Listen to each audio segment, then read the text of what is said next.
Study with inspired legacy channel में आप सभी का स्वागत है। हम दृष्टि आईएएस की पेड टेस्ट सीरीज जो चलाई जा रही है उसको डिस्कस कर रहे हैं। ऑलरेडी हमने टेस्ट 8 तक कंप्लीट कर लिया है। अब हमें आगे टेस्ट नंबर 9 से कंटिन्यू करना है। तो चलिए हम शुरुआत करते हैं टेस्ट नंबर 9 से। तो चलिए शुरू करते हैं क्वेश्चन नंबर 1 से। पहला क्वेश्चन नंबर 1 कहता है कि आर्द्र भूमि का नाम दिया गया है और उसके सामने स्टेट के नाम दिए गए हैं, राज्यों का नाम दिया गया है और आपको बताना है कि ये जो संबंधित आर्द्र भूमियाँ यानी वेटलैंड्स हैं ये संबंधित राज्य से में स्थित हैं और हमें बताना है कि इनमें से कितने युग्म सही सुमेलित हैं।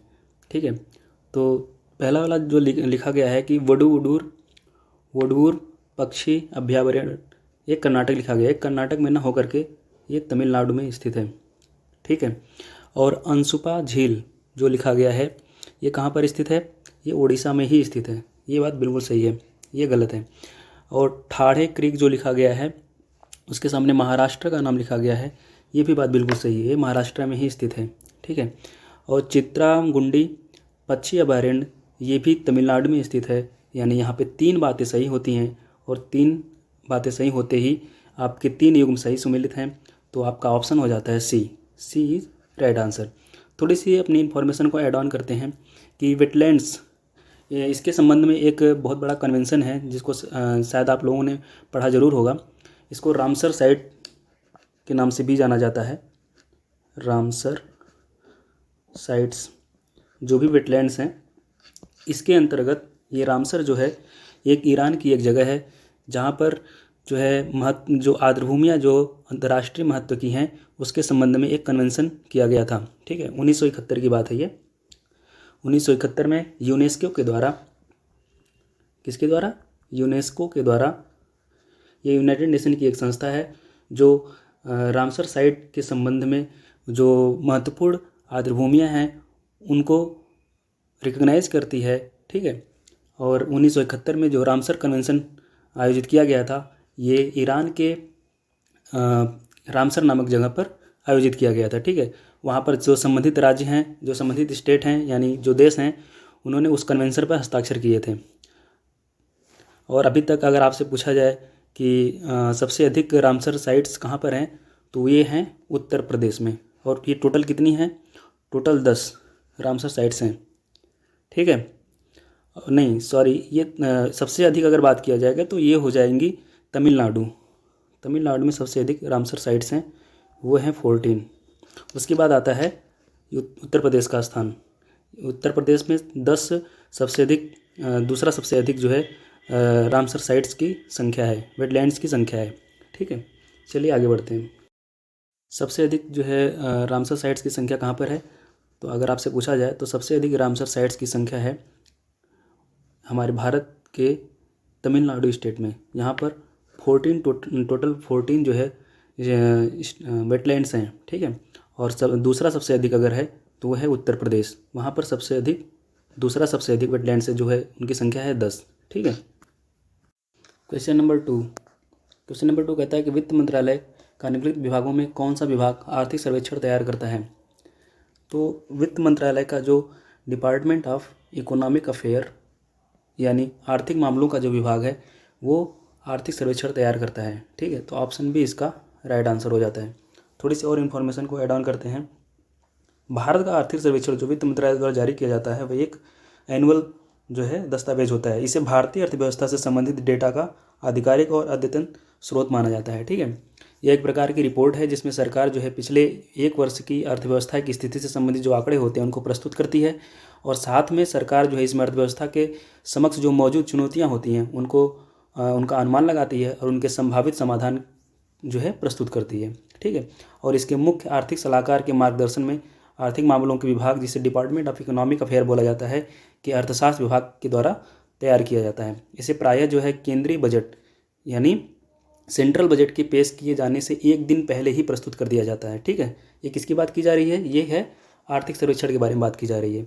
भारत में पहला आर्थिक सर्वेक्षण 1950 से 51 के बीच जो है प्रस्तुत किया गया था और 1964 में इसे केंद्रीय बजट के रूप में, 1964 में इसे केंद्रीय बजट के साथ पेश किया जाता था और 1964 से इसे बजट से अलग कर दिया गया। कब अलग किया गया?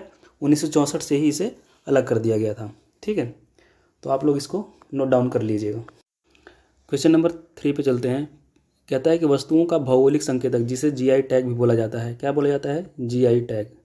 जीआई टैग का मतलब क्या है? Geographical indication.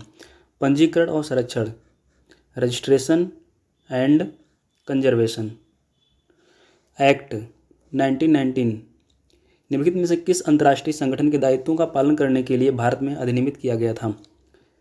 ये आप लोगों को बिल्कुल आसानी से अगर पहचानना हो तो वो है WTO यानी वर्ल्ड ट्रेड ऑर्गेनाइजेशन। ये जो है ट्रेड से संबंधित जो अधिनियम है, इसे जीआई टैग भी बोला जाता है। भौगोलिक संकेतक पंजीकरण और संरक्षण अधिनियम 1999, ये जो है WTO के दायित्वों का निर्वहन करने के लिए, पालन करने के लिए भारत में भी इसे अधिनियमित किया गया था। तो वो ऑप्शन क्या हो गया? डी। तो ऑप्शन डी इसका राइट आंसर हो जाता है। क्वेश्चन नंबर 4 पे चलते हैं। ब्रह्मोस मिसाइल के संबंध में सवाल पूछा गया है। पहला है कि इसका उपयोग दोहरी भूमिका सक्षमता में किया जाता है, जहां यह स्थल और समुद्र स्थित लक्ष्यों पर हमला कर सकती है। हाँ, ये बात बिल्कुल सही है। वर्तमान में केवल 2 संस्करण सेवा में हैं, अर्थात स्थल और समुद्र संस्करण, जबकि वायु संस्करण अभी भी परीक्षण चरण में है। नहीं, ये बात गलत है। जो है यहाँ पर जो लिखा गया है कि वर्तमान में केवल 2 संस्करण सेवा में हैं, यही बात गलत है, क्योंकि यहाँ पे स्थल, समुद्र और वायु तीनों संस्करण जो है भारतीय सशस्त्र बलों के तहत जो है सेवा में हैं। इसलिए ये बात तो गलत हो जाती है। ठीक है, और हमें बताना क्या है, कौन सी बातें गलत हैं। तो यहाँ पे दूसरा कथन गलत है। और तीसरा लिखा गया है कि इसकी रेंज 900 किलोमीटर और यह दुनिया की सबसे तेज़ क्रूज मिसाइल है। ये दुनिया की सबसे तेज़ क्रूज मिसाइल तो है, यानी इसकी स्पीड जो है 2.8 मैक, मैक, ठीक है, मैक ये जो है ध्वनि की एक यूनिट है, जो ध्वनि की गति के 3 गुना के बराबर, यानी ध्वनि की गति के 3 गुने के बराबर स्पीड होती है। ठीक है, तो ये क्रूज मिसाइल है, ये तो ठीक है। लेकिन ये 900 किलोमीटर नहीं, इसकी रेंज जो है 290 किलोमीटर मानी गई है। तो इसलिए तीसरा भी कथन गलत हो जाता है, और हमें बताना है कि इनमें कौन कौन सी बातें सही नहीं हैं। तो दूसरा और तीसरा गलत है, तो ऑप्शन सी इसका राइट आंसर हो जाता है। ठीक है, और ब्रह्मोस मिसाइल के बारे में थोड़ी सी और बातें जानते हैं। ब्रह्मोस मिसाइल जो है भारत और रूस का, किसका? इंडिया और रसिया का एक संयुक्त उद्यम है। ठीक है, जो भारत के ब्रह्मोस यानी ब्रह्मपुत्र नदी और रसिया के मस्कोवा नामक नदी के नामों से मिला जुला करके ब्रह्मोस नामक नाम दिया गया है। ठीक है, चलिए आगे बढ़ते हैं। क्वेश्चन नंबर 5 पे चलते हैं। PM श्री योजना के बारे में बात की गई और बताना है कि इनमें से कौन सी बात जो है PM श्री योजना से संबंधित है। पहली बात तो जान लीजिए PM श्री योजना का मतलब क्या है। PMSHRI, PM श्री योजना का मतलब है प्रधानमंत्री स्कूल फॉर राइजिंग इंडिया। ठीक है, यह देश भर के 14,500 से अधिक स्कूलों के उन्नयन और विकास के लिए केंद्र प्रायोजित योजना है, यानी सेंट्रली स्पॉन्सर्ड स्कीम है।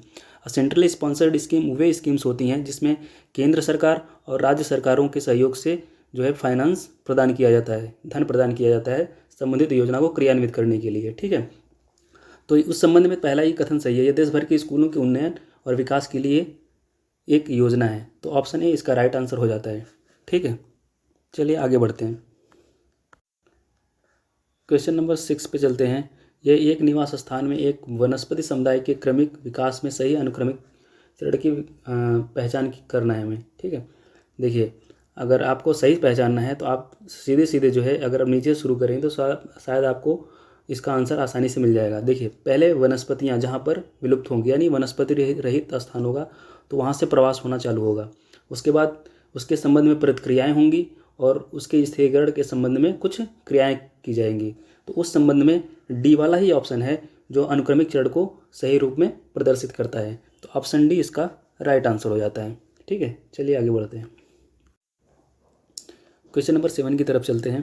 क्वेश्चन नंबर 7 कहता है कि शब्द तिरछी मुद्रास्फीति अर्थव्यवस्था में निम्नलिखित स्थितियों में किस एक को दर्शाता है। ठीक है, पहली बात तो जान लीजिए मुद्रास्फीति क्या होती है। मुद्रास्फीति के संबंध में अगर आपको आसानी से समझना हो तो इसके संबंध में यह है कि जब जो है मार्केट में मनी की सप्लाई बहुत ज़्यादा हो जाती है, मनी की सप्लाई यानी करेंसी की सप्लाई बहुत ज़्यादा हो जाती है, तो लोगों के पास पैसा बहुत बड़ी मात्रा में हो जाता है, तो उससे क्या होता है कि लोग बड़ी मात्रा में ख़रीदारी करते हैं, और ख़रीदारी होने की वजह से क्या होता है, वस्तुओं की शॉर्टेज हो जाती है। ठीक है, और यानी क्या होता है कि मार्केट में जो है डिमांड तो बहुत ज़्यादा है लेकिन सप्लाई उतनी हो नहीं पा रही है, तो उससे क्या होता है, वस्तुओं की कीमत जो है बढ़ जाती है। ठीक है, वस्तुओं की कीमत बढ़ जाने से क्या होती है, महंगाई आ जाती है, उसी को मुद्रास्फीति बोला जाता है। ठीक है, और उसके संबंध में बताना है कि तिरछी मुद्रास्फीति क्या है। देखिए, तिरछी मुद्रास्फीति जो है का संबंध ये है कि स्थिर धारणीय जो वस्तुएं होती हैं उनके मूल्य में वृद्धि हो जाती है। जैसे जो सापेक्षिक मूल्य वृद्धि होती है उसके संबंध में वस्तुएं जो होती हैं उनके छोटे समूह में मूल्य अचानक से बढ़ जाता है। मूल्य की इस वृद्धि की स्थिति को क्या बोला जाता है, तिरछी मुद्रास्फीति। तो उसके संबंध में अगर आप ढूंढेंगे तो कौन सा इसमें आंसर सही होगा, तो ऐसी स्थिति जब वस्तु या वस्तुओं के एक छोटे से समूह से संबंधित आवधिक मूल्य में वृद्धि हो जाती है। तो ऑप्शन बी इसका राइट आंसर हो जाता है। ठीक है, चलिए आगे बढ़ते हैं। क्वेश्चन नंबर 8 पे चलते हैं। बाघों की निम्नलिखित उप प्रजातियों पर विचार कीजिए और बताइए कि इन उप प्रजातियाँ कौन सी हैं जो पृथ्वी से विलुप्त हो चुकी हैं। ठीक है, तो देखिए, जो बाघों की प्रजातियां हैं अगर देखा जाए तो बाघों की कम से कम कुल 8 उप प्रजातियाँ हैं। उनमें से 5 प्रजातियां जो हैं वनों में मौजूद हैं। उन 5 उप प्रजातियों की अगर बात करें तो पहला है बंगाल, और दूसरा है साउथ चाइना, ठीक है, और है इंडो चाइनीज़, और फिर है सुमात्रा, और 5वां है साइबेरिया। ठीक है, ये पांचों जो उप प्रजातियाँ हैं ये जो है कहाँ पर मौजूद है, ये वनों में मौजूद हैं। और टोटल कितनी प्रजातियाँ होती हैं, 8। कुल 8 उप प्रजातियों में से जो है 5 जंगल में मौजूद हैं, बाकी जो हैं उनके बारे में अभी बहुत ज़्यादा बेसिक्स क्लियर नहीं हो पाए हैं। ठीक है, तो अब हमें बताना है कि इनमें से कौन सी प्रजातियाँ हैं जो पृथ्वी से विलुप्त हो गई हैं। देखिए, जो सुमात्रन है यानी ये कैस्पियन, ये भी विलुप्त हो गई हैं, जावा भी हो गई हैं, और बाली भी हो गई हैं। तो पहला, तीसरा और 5वां, तो सी इसका राइट आंसर होता है। इसको आप लोगों को ध्यान रखना पड़ेगा। ठीक है, इसको एक तरह से आप लोगों को बार बार इसको देखना पड़ेगा, तभी ये चीज़ें याद रह पाएंगी। चलिए आगे बढ़ते हैं। क्वेश्चन नंबर 9, मोहिनीअट्टम नृत्य के संबंध में नृत्य में कौन से कथन सही हैं। चलिए पढ़ते हैं। मोहिनीअट्टम, पहली बात तो ये केरल का और कहीं कहीं पर कर्नाटक में भी आयोजित किया जाता है। मोहिनीअट्टम में इसमें क्या होता है, भगवान विष्णु को जो है ये एक भगवान विष्णु के संबंध में उनके कला दृश्यों से संबंधित एक तरीके का नृत्य है। यहाँ पे लिखा गया मोहिनीअट्टम आंध्र प्रदेश का शास्त्रीय एकल नृत्य है। नहीं, ये आंध्र प्रदेश में नहीं, मैंने बताया आपको कि केरल और कर्नाटक के कुछ भागों में आयोजित किया जाता है।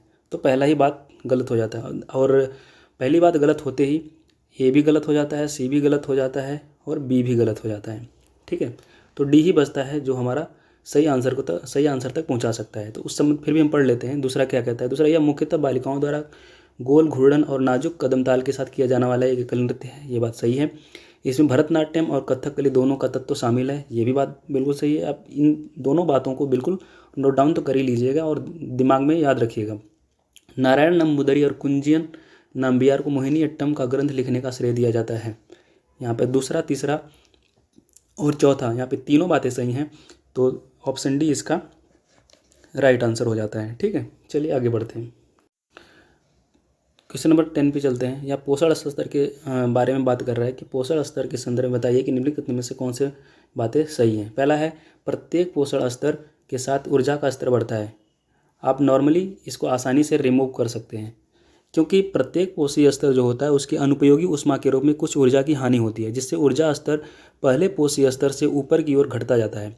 आमतौर पर 4 या 5 पोषण स्तर होते हैं, जो शायद ही कभी 6 से अधिक स्तर पाए जाते हों। क्योंकि किसी भी जीव का समर्थन करने के लिए बहुत कम ऊर्जा लास्ट में बचती है। यानी जब आप पोषण स्तर से ऊपर की तरफ बढ़ते जाते हैं तो ऊर्जा का स्तर घटता जाता है, न कि बढ़ता है। ठीक है, इसलिए पहला कथन गलत हो जाता है। पोषण स्तर के माध्यम से ऊर्जा का प्रवाह हमेशा एक दिशी होता है। हाँ, ये बात बिल्कुल सही है।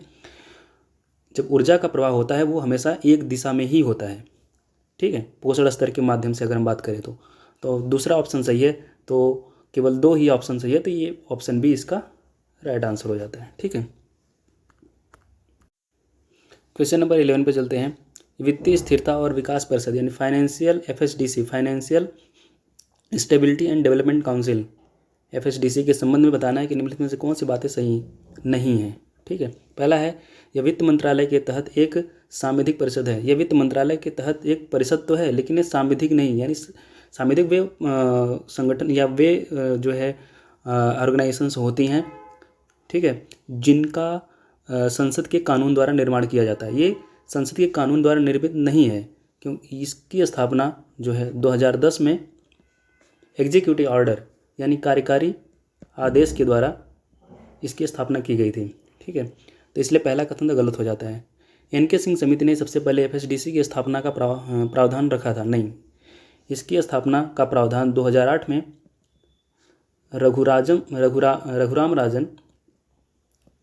रघुराम राजन की समिति द्वारा जो है एफएसडीसी की स्थापना के संबंध में प्रस्ताव रखा गया था। 2008 में रघुराम राजन समिति, ठीक है। इसलिए दूसरा बात भी गलत हो जाता है। इसकी अध्यक्षता वित्त मंत्री करते हैं और इसके सदस्यों में वित्तीय क्षेत्र के सभी नियामकों के प्रमुख शामिल होते हैं। हाँ, ये बात तो बिल्कुल सही है, इसकी अध्यक्षता वित्त मंत्री करते हैं और वित्तीय नियामकों के जो प्रमुख होते हैं वो इसमें शामिल होते हैं, यानी शिरकत करते हैं। हमें बताना था कौन सी बातें सही नहीं हैं, तो पहला और दूसरा गलत है, तो ऑप्शन बी इसका राइट आंसर हो जाता है। क्वेश्चन नंबर 12 पे चलते हैं। यह संरक्षण रिजर्व के संबंध में बताना है कि इनमें से कौन सी बातें सही हैं, ठीक है। देखिए, संरक्षण रिजर्व जो है इसको कंजर्वेशन रिजर्व भी बोला जाता है। इसकी स्थापना जो वाइल्ड लाइफ प्रोटेक्शन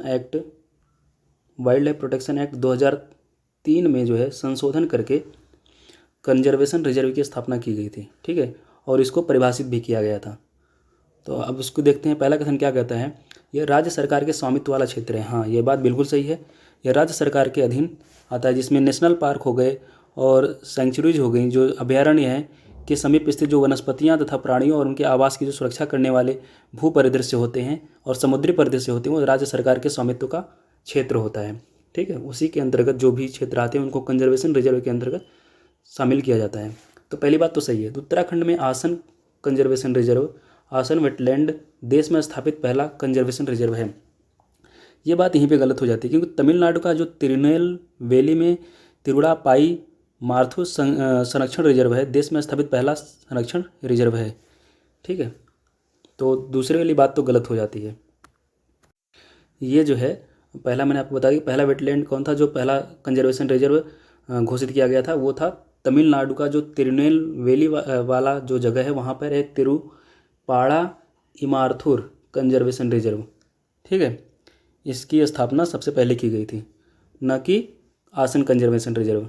उस संबंध में दूसरा बात गलत है, पहला सही है। चलिए आगे बढ़ते हैं। क्वेश्चन नंबर 13, निम्नलिखित परिच्छेद को पढ़िए और बताइए कि इनमें से किस नदी का वर्णन किया गया है। पहला, यह नदी तमिलनाडु की एकमात्र 12मासी नदी है। यह राज्य की सबसे छोटी नदी है, जो अम्बासमुद्रम तालुक में पश्चिमी घाट को पोथी गई पहाड़ियों से निकलती है और तिरुनेलवेली में थूथुकुडी जिलों से होकर बहती हुई कोर कढ़ाई में मन्नार की खाड़ी में गिर जाती है। इस प्रकार एक राज्य से उत्पन्न और समाप्त होती है और इस नदी का ऐतिहासिक महत्व है और इसका संगम युग के साहित्य में विस्तार से वर्णन मिलता है। तो आपने अगर इसको पढ़ा होगा तभी आप इसका आंसर टिक कर पाएंगे। मैं बता देता हूँ का इसका जवाब जो है डी है, वो है थमिराबरानी नामक नदी, जो इसके संबंध में पूरा जो यहाँ पर परिच्छेद दिया गया है वो सही रूप में संदर्भित करता है, ठीक है। क्वेश्चन नंबर 14 पे चलते हैं। न्यायालयिक कार्रवाई की लाइव स्ट्रीमिंग के संबंध में बताना है कि इनमें से कौन सी बातें सही नहीं है। पहला है, भारत के सर्वोच्च न्यायालय के केएस पुट्टास्वामी बनाम भारतीय संघ मामले में लाइव स्ट्रीमिंग का निर्णय दिया गया था। नहीं, ये बात गलत है। लाइव स्ट्रीमिंग के मामले में स्वप्निल त्रिपाठी बनाम सुप्रीम कोर्ट ऑफ इंडिया के संबंध में जो है सर्वोच्च न्यायालय ने लाइव स्ट्रीमिंग का निर्णय दिया था, न कि केएस पुट्टास्वामी बनाम भारतीय संघ मामले। अब आपको ये बताना है कि केएस पुट्टास्वामी बनाम यूनियन ऑफ इंडिया वाला मामला ये कब लाया गया था, ये किस चीज़ से संबंधित है, ठीक है। आप लोग कमेंट बॉक्स में इसको कमेंट करके बताइएगा। और दूसरा है, इसलिए देखिए पहला कथन तो इसलिए गलत हो जाता है। भारतीय सर्वोच्च न्यायालय ने घोषित किया कि लाइव स्ट्रीमिंग की कार्रवाई अनुच्छेद 19 के तहत सर्वोच्च स्वतंत्रता का अधिकार का अंग नहीं, ये आर्टिकल 19 से संबंध में नहीं है। ये आर्टिकल 21 जो प्राण और दैहिक स्वतंत्रता के संबंध में बात करता है, जो मौलिक अधिकार है वो आर्टिकल 21 है, जो भारतीय के जो सर्वोच्च न्यायालय की लाइव स्ट्रीमिंग की कार्रवाई से संबंध में स्वतंत्रता के अधिकार के रूप में अंगीकृत करता है, ठीक है। इसलिए ये वाला दूसरा ऑप्शन भी गलत है। गुजरात उच्च न्यायालय लाइव स्ट्रीमिंग कार्यवाही शुरू करने वाला पहला देश यानी पहला उच्च न्यायालय था। हाँ, ये बात तो बिल्कुल सही है। तो तीसरा वाला कथन तो बिल्कुल सही है और ये बातें गलत हैं। तो हमें बताना था कि कौन सी बात सही नहीं है। तो पहला और दूसरा गलत है, तो हमारा ऑप्शन सी इसका राइट आंसर हो जाता है। ठीक है, चलिए आगे बढ़ते हैं। क्वेश्चन नंबर 15 पे चलते हैं। मृत युग्मों पर विचार कीजिए। यहाँ पर बायोम दिए गए हैं और उनसे संबंधित वनस्पतियाँ बताना है कि इनमें से कौन से सही सुमेलित हैं। टुंड्रा बायोम देवदार और फर से संबंधित नहीं है। ये जो लाइकेन, मास और सेज जो वनस्पतियाँ होती हैं वो टुंड्रा वनस्पति से संबंधित हैं, टुंड्रा बायोम से संबंधित है। इसलिए पहला वाला कथन तो गलत हो जाता है। ठीक है। क्वेश्चन दूसरा ऑप्शन कहता है कि समशीतोष्ण पर्णपाती वन, ये ओक और मेपल से संबंधित है। हाँ, बिल्कुल बात सही है। और तीसरा है उष्णकटिबंधीय वर्षावन। यहाँ पर क्या लिखा गया है? उष्णकटिबंधीय वर्षावन। यहाँ पर लिखा है गम्हार और चेरी। गम्हार और चेरी ये जो होता है समशीतोष्ण में आता है, ना कि उष्णकटिबंधीय में आता है। उष्णकटिबंधीय वर्षावन में कौन कौन से आते हैं? वो चौड़ी पत्ती वाले जो सदाबहार वन होते हैं, जैसे महोगनी हो गया। ठीक है, इस तरह की जो वनस्पतियाँ होती हैं वो उष्णकटिबंधीय वर्षावन से संबंधित होती हैं। इसलिए तीसरा कथन भी गलत हो जाता है। रेगिस्तान और लिखा गया है यहाँ पे यूफोर्बिया। यूफोर्बिया क्या होता है? ये जो है रेगिस्तान की एक वनस्पतियाँ हैं। ठीक है, तो चौथा कथन तो सही है।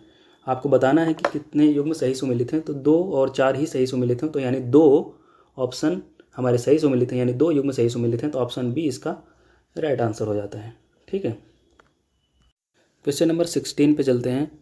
यहाँ पर जानवरों का नाम दिया गया और बताना है कि इनकी जनगणना की अवधि कितने वर्षों बाद की जाती है। बाघ की जनगणना जो है हर 4 वर्ष में की जाती है, ना कि 5 वर्ष। ठीक है। गैंडे की जनगणना जो है हर 6 वर्ष में की जाती है। हाँ, ये बात तो बिल्कुल सही है। हाथी की जनगणना हर 5 वर्ष में की जाती है। ठीक है, तो यहाँ पर कौन कौन सी बातें सही हैं? केवल दूसरा ही सही है, बाकी ये पहला और तीसरा गलत है। तो एक ही युग्म सही सुमेलित है, तो ऑप्शन बी इसका राइट आंसर हो जाता है। क्वेश्चन नंबर 17, यहाँ पर बताना है आर्थिक विकास और आर्थिक वृद्धि, इसके संबंध में बताना है कि कौन सी बातें सही हैं। देखिए, पहले लिखा गया है कि आर्थिक विकास को एक बहुआयामी समृद्धि माना जाता है, जबकि आर्थिक वृद्धि को एकल आयामी माना जाता है। ये बातें एक दूसरे के साथ रिवर्स हो गई हैं, अदला बदली हो गई है। यानी आर्थिक विकास जो होता है वो एक एकल आयामी होता है और आर्थिक वृद्धि जो होती है वो बहुआयामी होती है। इसका मतलब ये होता है, इसलिए होता है क्योंकि देश के लोगों की आय और जीवन स्तर में सुधार पर केंद्रित क्या होता है? वो होता है आर्थिक विकास। तो आर्थिक विकास एकल आयामी होगा। उसके अंतर्गत जो है लोगों की आय और जीवन स्तर में सुधार से ही संबंधित पता चलता है कि आर्थिक विकास यानी इकोनॉमिक डेवलपमेंट, इसको क्या बोलते हैं? Economic development. इसलिए पहला कथन तो गलत हो जाता है। आर्थिक विकास गुणात्मक और मात्रात्मक दोनों रूप में मापा जाता है, जबकि आर्थिक वृद्धि को केवल मात्रात्मक रूप में मापा जाता है। यहाँ पर यह भी बात गलत है, क्योंकि जो आर्थिक विकास होता है वह गुणात्मक और मात्रात्मक होता है, और आर्थिक वृद्धि को केवल मात्रा के रूप में मापा जाता है। यहाँ पर पहली वाली बात तो सही है। आर्थिक विकास जो है गुणात्मक और मात्रात्मक दोनों रूप में मापा जाता है, जबकि आर्थिक वृद्धि के संबंध में जो बात लिखी गई केवल मात्रात्मक रूप में मापा जाता है। यहीं पर यह गलत हो जाता है, क्योंकि आर्थिक वृद्धि जो होती है यानी इकोनॉमिक ग्रोथ जो होती है, ये जो है रियल जीडीपी में वृद्धि के साथ जो है मापी जाती है। ठीक है, न कि मात्रात्मक रूप में। तो पहला दूसरा दोनों बातें गलत हैं, तो ऑप्शन डी इसका राइट आंसर हो जाता है, यानी कोई भी बात इसमें से सही नहीं है। क्वेश्चन नंबर 18 पे चलते हैं। यह राष्ट्रीय स्वच्छ वायु कार्यक्रम के संबंध में पूछा है और बताना है कि इनमें से कौन सी बातें सही हैं। इसको बोलते हैं national clean air programme, NCAP. ठीक है, बोलता है कि वायु गुणवत्ता प्रबंधन के लिए एक राष्ट्रीय ढांचा तैयार करने का यह देश में पहला प्रयास था। बिल्कुल बात सही है।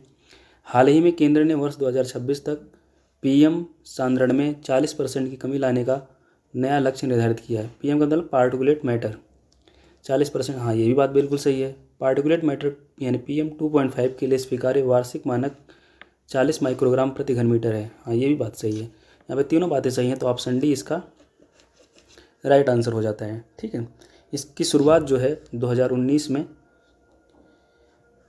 Ministry of environment and forest climate change के द्वारा, यानी पर्यावरण वन एवं जलवायु परिवर्तन मंत्रालय के द्वारा शुरुआत की गई थी। ठीक है, चलिए आगे बढ़ते हैं। क्वेश्चन नंबर 19 पे चलते हैं। यह राष्ट्रीय लॉजिस्टिक नीति यानी नेशनल लॉजिस्टिक पॉलिसी 2022 के संदर्भ में पूछता है और बताने कि इनमें से कौन सी बातें सही हैं। पहला है, इस नीति का लक्ष्य 2025 तक लॉजिस्टिक्स लागत को लगभग आधा करना है। इस के अंतर्गत लॉजिस्टिक कॉस्ट को लगभग आधा करना है, लेकिन ये 2025 तक नहीं, ये 2030 तक जो है लॉजिस्टिक कॉस्ट को आधा करने की बात करता है। ये कौन सी? राष्ट्रीय लॉजिस्टिक नीति 2022। ठीक है, इसलिए पहला कथन तो गलत हो जाता है। यह नीति वित्त मंत्रालय ने जारी की है ना, इसे जो है ministry of commerce and industry यानी वाणिज्य एवं उद्योग मंत्रालय के द्वारा जारी की गई है। तो यहाँ पे दोनों बातें गलत हैं। ठीक है, क्वेश्चन नंबर 20 पे चलते हैं। यह ब्लैक कार्बन के बारे में बात करता है और पूछता है कि इनमें से कौन सी बातें सही हैं। पहला, यह बायोमास के पूर्ण दहन द्वारा निर्मित होता है। ये पूर्ण दहन द्वारा नहीं, यह अपूर्ण दहन के द्वारा निर्मित होता है ब्लैक कार्बन, इसलिए पहला कथन तो गलत हो जाता है। यह ऊष्मा का एक अच्छा अवशोषक होता है। हाँ, ये बात बिल्कुल सही है। बर्फ़ पर जमा होने पर यह एल्बिडो प्रभाव को कम करता है, ये भी बात बिल्कुल सही है। यानी दूसरी और तीसरी बातें सही हैं, तो ऑप्शन डी इसका राइट आंसर हो जाता है। ठीक है, क्वेश्चन नंबर 21 पे चलते हैं। पारिस्थितिकी तंत्र में खाद्य श्रृंखला के संबंध में यानी फूड चेन के बारे में पूछ रहा है और बताना है कि इनमें से कौन सी बात सही है। पहला है, सजीव पादप बायोमास अपरद खाद्य श्रृंखला में ऊर्जा का प्राथमिक स्रोत है। आप सभी लोगों को पता है कि ऊर्जा का प्राथमिक स्रोत जो होता है वे होते हैं प्लांट बायोमास जो होते हैं, यानी पादप बायोमास जो होते हैं वो ऊर्जा के प्राथमिक स्रोत हैं, न कि अपरद खाद्य श्रृंखला। अपरद खाद्य श्रृंखला क्या होती हैं? इनको डेट्रिटस फूड भी बोला जाता है। डेट्रिटस फूड चेन यानी जो मृत जो कार्बनिक पदार्थ होते हैं उनके संबंध में ये बात कर रहा है। इसको अपरद खाद्य श्रृंखला बोलते हैं, इसलिए पहली बात तो गलत हो जाती है यहीं पे। दूसरा है कि जो है खाद्य श्रृंखला वर्गीकृत श्रेणियों की अपेक्षा करके सभी जीवों को शामिल करती है। आपको बताना है कि इनमें से कौन सी बात सही है। तो ये वाली दूसरी वाली बात तो बिल्कुल सही है, तो ऑप्शन बी इसका राइट आंसर हो जाता है। ठीक है, क्वेश्चन नंबर 22। यहाँ पे राष्ट्रीय तकनीकी वस्त्र मिशन कौशल विकास और उद्यम के बारे में बात करता है। बताना है कि ये जो नेशनल टेक्निकल टेक्सटाइल मिशन है इसे कौशल विकास और उद्यमशीलता मंत्रालय के द्वारा प्रारंभ किया था। नहीं, ये कौशल विकास उद्यमता मंत्रालय द्वारा शुरू न करके इसे जो है वस्त्र मंत्रालय मिनिस्ट्री ऑफ टेक्सटाइल के द्वारा शुरू किया गया था, इसलिए पहली बात तो गलत हो जाती है। और इसकी शुरुआत कब की गई थी? 2020 में। ठीक है, भारत सरकार ने तकनीकी वस्त्र खंड में स्वचालित मार्ग से 49% FDI की अनुमति प्रदान की है। नहीं, ये जो है 100% FDI जो है स्वचालित मार्ग के द्वारा अनुमति प्रदान की हुई है, इसलिए दूसरा कथन भी गलत हो जाता है, तो ऑप्शन डी इसका राइट आंसर हो जाता है। क्वेश्चन नंबर 23 पे चलते हैं। निम्न से कौन सा कथन एशियाई स्याहघोष यानी एशियाटिक करैकल के बारे में सही है? एशियाटिक करैकल यानी एशियाई स्याहघोष के बारे में बताना है। ये मुख्यतः पश्चिम बंगाल में पाए जाते हैं। नहीं, ये पश्चिम बंगाल में ना पा करके ये मुख्यतः राजस्थान, गुजरात, मध्य प्रदेश के क्रमशः जो है कच्छ वाला जो रीजन, मालवा, पठार, अरावली पहाड़ी वाली श्रृंखला में पाए जाते हैं, न कि ये वेस्ट बंगाल वाले रीजन में पाए जाते हैं। ठीक है, इसलिए ये बात तो गलत हो जाती है। आईसीएन रेड लिस्ट के तहत इनकी सुरक्षा स्थिति लिस्ट कंसर्न है। ठीक है, और आपको बताना है कि इनमें से कौन सी बात सही है। तो दूसरी बात तो बिल्कुल सही है, पहली बात गलत है। भारत के संदर्भ में अगर देखा जाए तो एशियाटिक करैकल जो है विलुप्ति के कगार पर है, लेकिन ये जो है आईसीएन की रेड लिस्ट में इसे लिस्ट कंसर्न का दर्जा दिया गया है, तो दूसरी बात सही है, तो ऑप्शन बी इसका राइट आंसर हो जाता है। Question number 24। सेमीकंडक्टर्स यानी अर्धचालक के बारे में बात कर रहा है और बताना है कि इनमें से कौन सी बात सही है।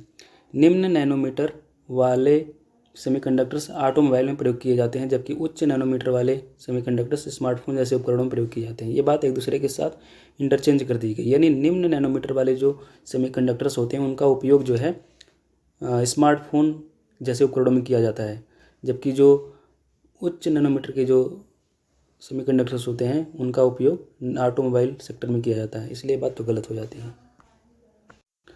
और डोपिंग का उपयोग सेमीकंडक्टर्स में थोड़ी मात्रा में अशुद्धियों के योग के लिए किया जाता है। हाँ, ये बात तो बिल्कुल सही है। डोपिंग नामक जो प्रक्रिया होती है इसमें शुद्ध तत्वों में थोड़ी मात्रा में अशुद्धियाँ मिलाई जाती हैं, जैसे सामग्री की चालकता में बड़े परिवर्तन आते हैं। तो उस संदर्भ में दूसरी बात तो बिल्कुल सही है, तो ऑप्शन बी इसका राइट आंसर हो जाता है। ठीक है। Question number 25, eastern economic forum यानी पूर्वी आर्थिक मंच के संदर्भ में बताना है कि इनमें से कौन सी बातें सही हैं। पहला है, यह संघाई सहयोग संगठन के तहत स्थापित किया गया मंच है। नहीं, इसकी स्थापना जो है रूसी संघ के राष्ट्रपति व्लादिमीर पुतिन के एक डिक्री यानी एक आज्ञा पत्र के द्वारा की गई थी, न कि संघाई सहयोग संगठन के द्वारा इसका स्थापना किया गया, इसलिए पहली बात तो गलत हो जाती है। रेसु सुदूर पूर्व क्षेत्र के विकास पर लक्षित है। हाँ, ये बात बिल्कुल सही है। 7वां पूर्वी आर्थिक मंच हाल ही में व्लादिवोस्तोक में आयोजित किया गया था। हाँ, ये भी बात सही है। दूसरी तीसरी बातें सही हैं, तो ऑप्शन बी इसका राइट आंसर हो जाता है। ठीक है। और इसकी शुरुआत कब हुई थी? 2022 में जो है 7वें आर्थिक मंच की मेज़बानी रूस के द्वारा की गई थी, और इसकी स्थापना 2015 में किया गया था विदेशी निवेश को प्रोत्साहित करने के लिए। 26 पे चलते हैं। एथेरियम विलय के संबंध में बताना है। यह है एथेरियम नेटवर्क पर माइनर्स की आवश्यकता को पूरी तरह से समाप्त कर देगा। ये बात बिल्कुल सही है। यह एथेरियम नेटवर्क पर लेन देन को बेहद सुरक्षित बना देगा। ये भी बात सही है। पहला दूसरा दोनों बातें सही हैं, तो ऑप्शन सी इसका राइट आंसर हो जाता है। एथेरियम क्या है? ये ब्लॉकचेन टेक्नोलॉजी के द्वारा संचालित एक सॉफ्टवेयर प्लेटफॉर्म है। ठीक है। और इसके अंतर्गत जो है ब्लॉकचेन प्लेटफॉर्म पूरी तरह से प्रूफ ऑफ वर्क से प्रूफ ऑफ स्टेक्स सर्वसम्मति के रूप में परिवर्तित हो गया है, और इसको इथोरियम सबमर्ज के रूप में भी जाना जा रहा है। ठीक है, चलिए आगे बढ़ते हैं। क्वेश्चन नंबर 27, निम्न कथनों पर विचार कीजिए और बताइए कि इनमें से कौन सी बातें सही हैं। पहला है, समुद्री फाइटोप्लैंक्टन के भीतर महासागर अम्लीकरण लाभदायक होता है। ये बात बिल्कुल सही है। प्रवाल निम्नीकरण समुद्र के अम्लीकरण का एक परिणाम है। ये भी बात बिल्कुल सही है। एपी पेलेजिक क्षेत्र की तुलना में एबिसो पेलेजिक क्षेत्र में CO2 की सांद्रता अधिक होती है। यहाँ पे तीनों बातें सही हैं, तो ऑप्शन डी इसका राइट आंसर हो जाता है। क्वेश्चन नंबर 28 पे चलते हैं। सकल राष्ट्रीय उत्पाद GNP ग्रॉस नेशनल प्रोडक्ट में एक अर्थव्यवस्था की सीमा पर आर्थिक गतिविधियों को भी ध्यान में रखा जाता है। हाँ, ये बात बिल्कुल सही है।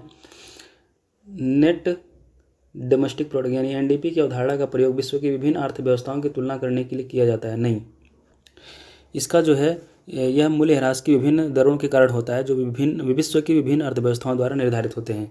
ठीक है, ये तुलनात्मक अर्थशास्त्र में इसका उपयोग नहीं किया जाता है, तो पहली ही बात सही है, तो ऑप्शन ए इसका राइट आंसर हो जाता है। क्वेश्चन नंबर 29, जन प्रतिनिधित्व अधिनियम 1950 के संदर्भ में बताना है कि कौन सी बातें सही हैं। पहला है, निर्वाचन क्षेत्रों के परिसीमन के लिए प्रक्रिया निर्धारित करता है। ये बात बिल्कुल सही है। यह मतदाता सूची तैयार करने की प्रक्रिया निर्धारित करता है। ये भी बात सही है। यह मतदाताओं की योग्यता निर्धारित करता है। ये भी बात सही है। ये चुनाव आयोग के प्रशासनिक तंत्र द्वारा तंत्र प्रदान करता है। नहीं, ये जन प्रतिनिधित्व अधिनियम 1951 में है। ठीक है, न कि 1950 में, इसलिए पहला दूसरा तीसरा ही केवल बातें सही होती है, तो ऑप्शन ही इसका राइट आंसर हो जाता है।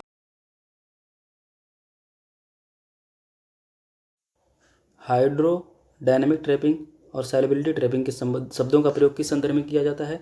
यह है कार्बन पृथक्करण के संदर्भ में इन शब्दों का प्रयोग किया जाता है। ठीक है, तो ऑप्शन बी इसका राइट आंसर होता है। और कार्बन पृथक्करण क्या आता है, इसको हम समझा देते हैं आपको। कार्बन पृथक्करण जो है ग्लोबल वार्मिंग को कम करने या रोकने के लिए कार्बन डाइऑक्साइड या कार्बन के अन्य रूप जो होते हैं उनका भंडारण किया जाता है। यह कार्बन सिंक करके कार्बन पृथक्करण करने की एक प्रक्रिया है। यह क्षेत्र जो है महासागरों और वर्षावनों की तरह प्राकृतिक हो सकते हैं।